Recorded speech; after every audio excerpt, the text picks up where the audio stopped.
పేతురు గారితో, పేతురు నీ పడవని ఇంకొంచెం లోతుకి పోని అన్నప్పుడు మరి పేతురు గారు ప్రభు మాటకి శిరస వహించి ఇంకొంచెం లోతుకు పోయినప్పుడు ఆయనకి అర్థమవుతుందండి. వాళ్ళు రాత్రంతా ప్రయాస పడినప్పటికీ కూడా వారు ఫిషెస్ని ఏమీ కూడా కనుగొనలేకపోతారు. వాళ్ళలో ఫిషెస్ ఉండవు, ఏముండవు, వాళ్ళ ప్రయాస వ్యర్థమైపోతుంది. కానీ ప్రభువారు వారి దోణికి కూర్చుని నీ పడవని ఇంకొంచెం లోతుకు పోని అన్నప్పుడు లెక్కకు విస్తారమైనటువంటి ఫిషెస్, వలలు పిగిలిపోయినంత మట్టుకు, వలలు ఎవరు లాగలేనంత మట్టుకు ఫిషెస్ అందులో ఉండడం చూస్తాం కదండి. అది ప్రభు మాటకి శిరస వహిస్తే ఆ రకంగా ఉంటాయి బ్లెస్సింగ్స్. ఉన్న జాగాలోనే ఉండకండి.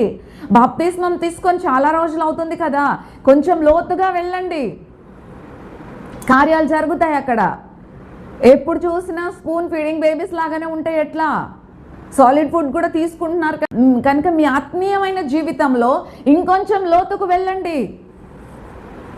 అద్భుతాశ్చర్య కార్యాలు చోటు చేసుకుంటాయి.